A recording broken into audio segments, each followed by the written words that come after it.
Hello guys! Dahil day off natin bukas, so napag-isipan ko na naman magluto ng gulay. Ayan, sitaw. Sitaw. Sitaw. Ang sitaw. Magagata po tayo ng sitaw. Ito yung ating gata. Tapos, 2 ligo yung ilalahok natin. Isang spicy, maanghang, tapos yung isa yung normal na sardinas. Tapos yung ating salt, ito yung ating sibuyas at bawang. Ayan po. Ngayon ay maggagata tayo ng gulay. Ayan po. Okay! Lagyan na natin guys. Gisahin na natin ang ating sibuyas bawang.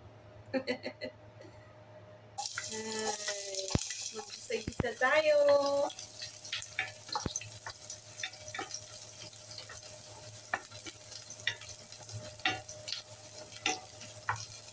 Namiss ko yung sitaw.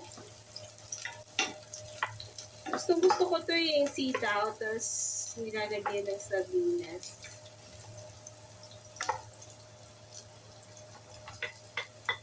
Ang bawang naman.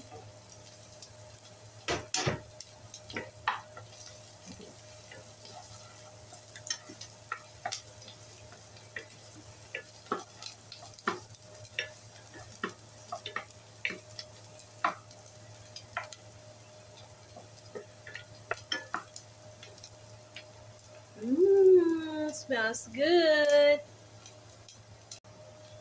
Ayan. Lagyan natin yung ating sardines. Ang ating sardines na spicy and hindi maanghang yung isa.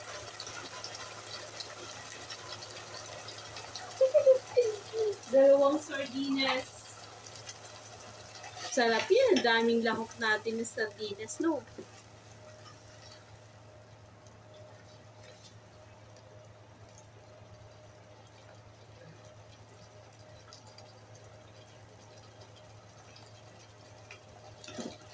Yes.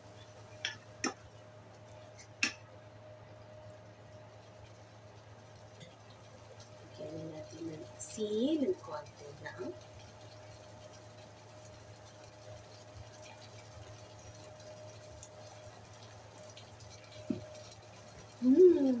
Sarap ng amoy ng sardines.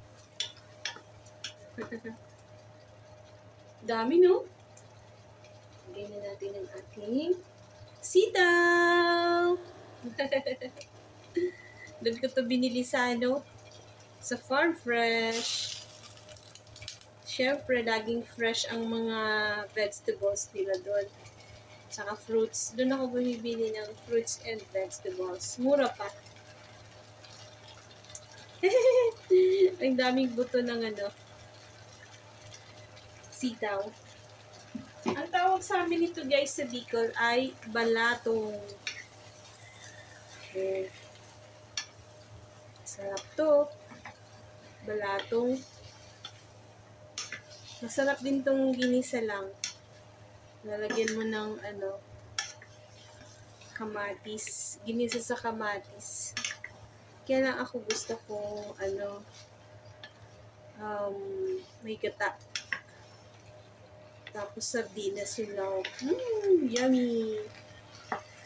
Kaya wala naman tayong kanin. So, lang. Okay na sa akin ng brown bread.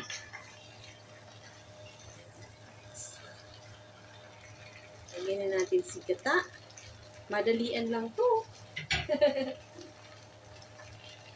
Simpleng luto lang.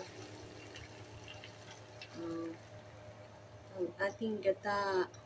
Tamang-tama lang ito sa binili nating gulay.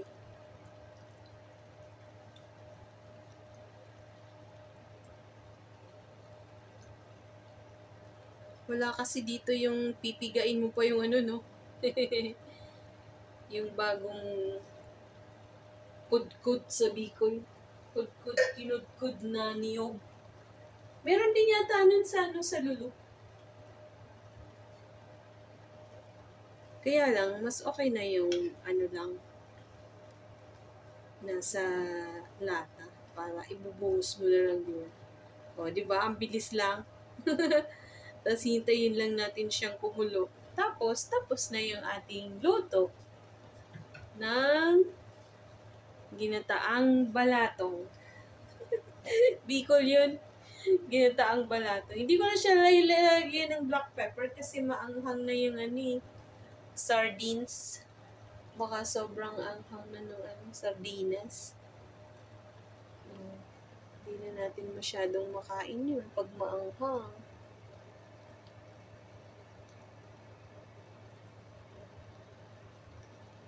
Yan! Ang ating ginataang sitaw. Pagain na lang natin siya.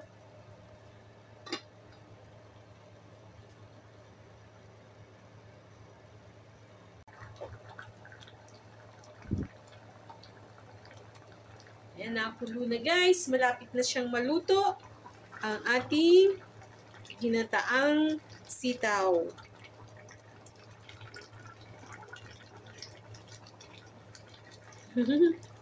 Sarap ng sardinas, oh.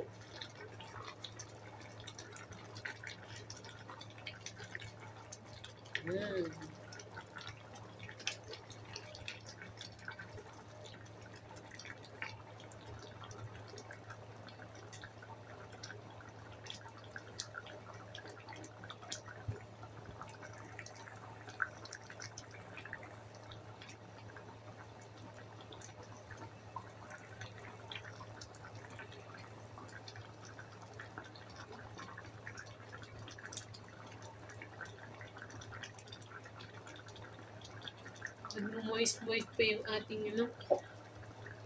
mahangin kasi. Mahangin siya. Luto na. Haluin pa natin ng konti.